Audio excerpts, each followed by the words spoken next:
I've got 1 minute after the hour, so let's get on with it.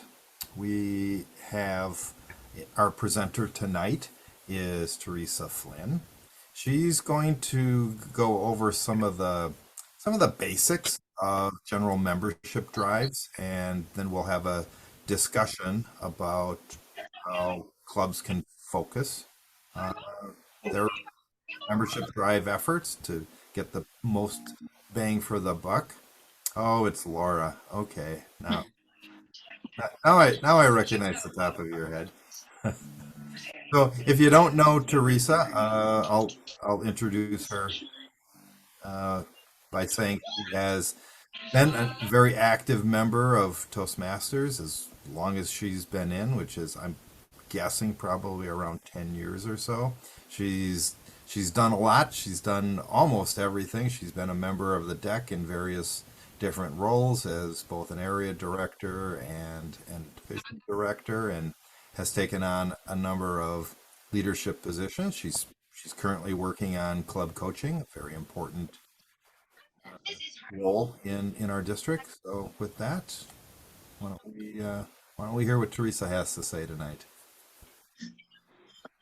Thank you. Thank you so much. This evening, we're going to talk a little bit about focusing membership drives. Now, before we get around to the focused membership drive aspect, I'd like to talk a little bit about the more general membership drive option, which is what we're all pretty much familiar with. As a club, sometimes we suddenly realize, hey, we've got this threat. We've only got 8 members, or we've got a weakness that very few people are actually showing up and we need more members. So we're reacting to this kind of stressful input. We're reacting. We're not so much proactive, we're reactive.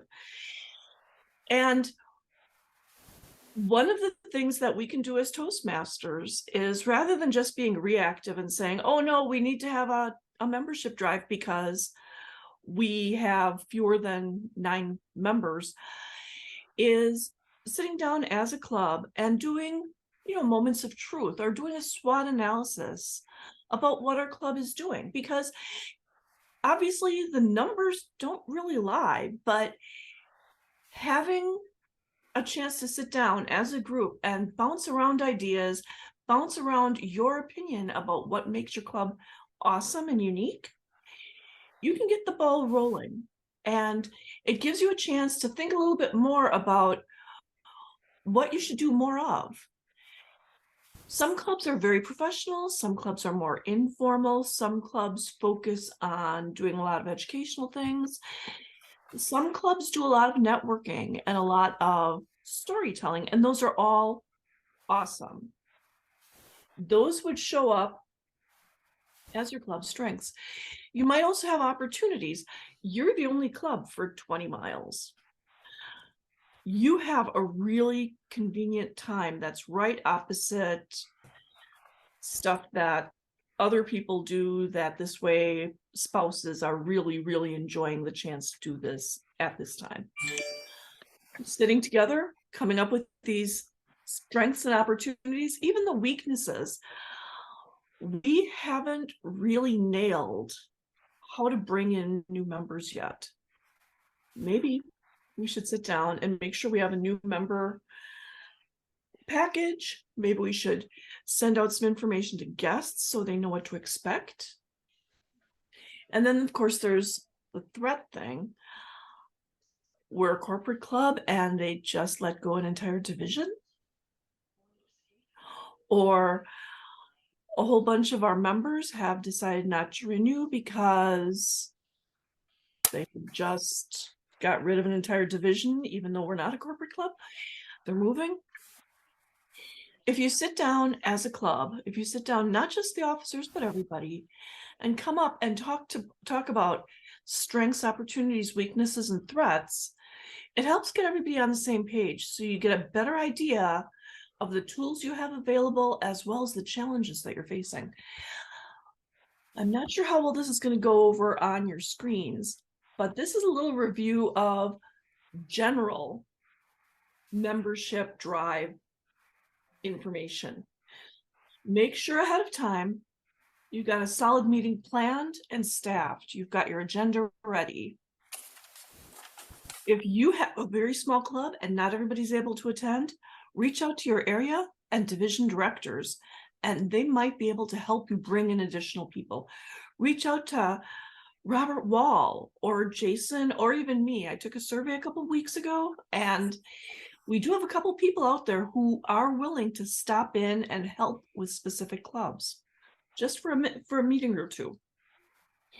Make sure I'm publicizing real life.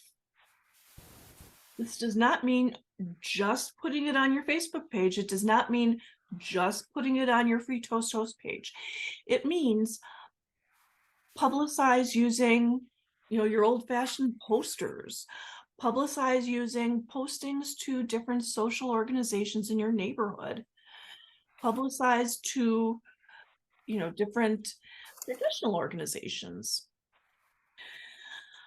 Make sure there's clear information about how to get into the meeting, whether it's a physical room in a physical conference room, or if you're using Zoom or Teams.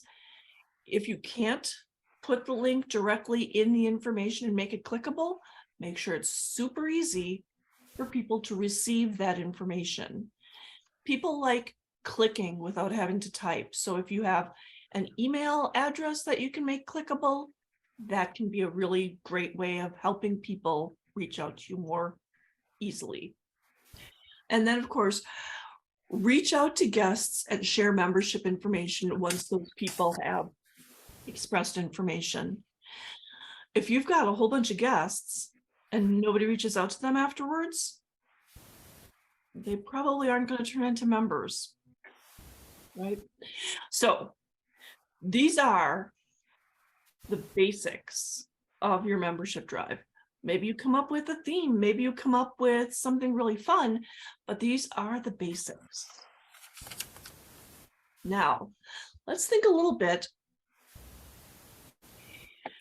If you have a specific opportunity that you want to take advantage of, you've been doing your SWOT analysis, you've been working together with others in your other executives in your club, and you've got this opportunity that you hear about that you might be able to bring new people in. So in your SWOT analysis, you hear about an opportunity, and one of those opportunities might be a professional organization. That's not supposed to happen. I love technology, don't we all? So professional organization, maybe it's you're in a corporate club and it's new employees, or maybe there's a new business that just moved in. It's not big enough that you want to raise the flag for Robert to start thinking about a new club, but there's this business, you think that there's a lot of salespeople, maybe you'd want to bring them aboard so they can enjoy the benefits of Toastmasters. So something like this. So you've got these opportunities and you want to focus on these potential members. So obviously you're going to advertise, you're going to come up with a really great meeting, but one opportunity you have is to focus the meeting towards them. So if you're working towards a professional organization, think about some of the skills they specifically might need that Toastmasters might be able to help them with.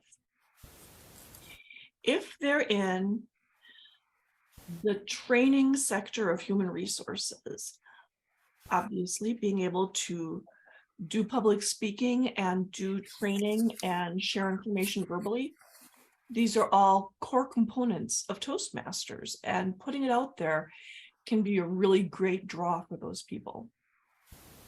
However, in addition, Toastmasters gives us the opportunity to do some project management and some small group communication. So if you emphasize some of these additional skills that we learn, it might also bring people in.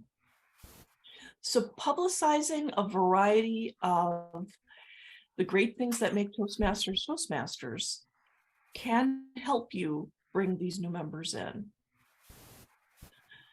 Encouraging them to find out how to improve their professional skills. If you want to reach out to new employees, you can tell them about how it's a great opportunity to network and to learn about other divisions in your workplace and possible new employment opportunities. Here we go. It's week 9 of the NFL. We've got a full slate of heat. And with the new businesses nearby, again, depending on the focus of that business, Toastmasters can give all of these different organizations some really great focus for how to improve their skills.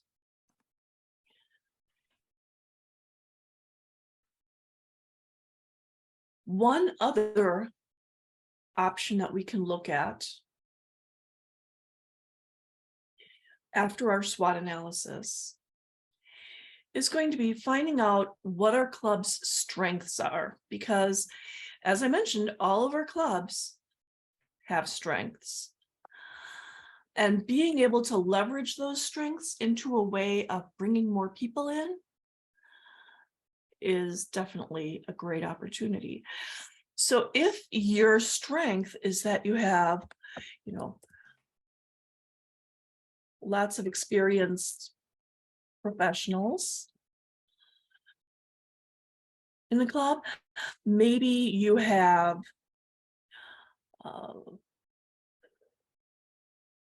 a wide variety of ages and backgrounds.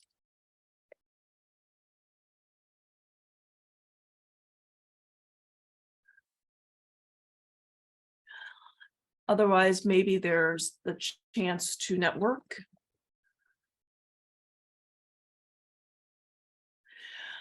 So just for the heck of it, I'm going to just start out with those 3 and find my way back to the screen. There it is. Actually, one other one that I want to make sure that we talk about, because it happens with a few clubs in our district, is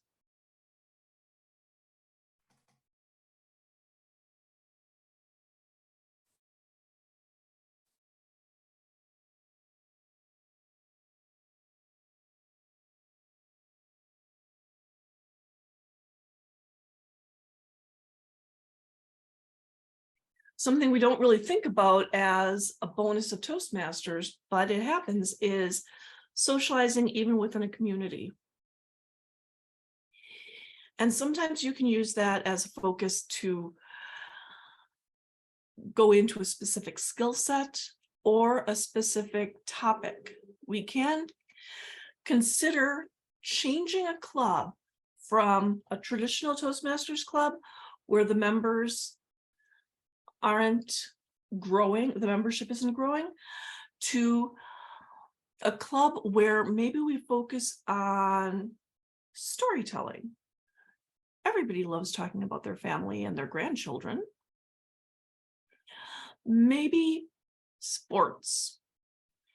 If you've got people who love to talk sports, it's something you're passionate about, we can find ways of leveraging sports into your pathways experiences.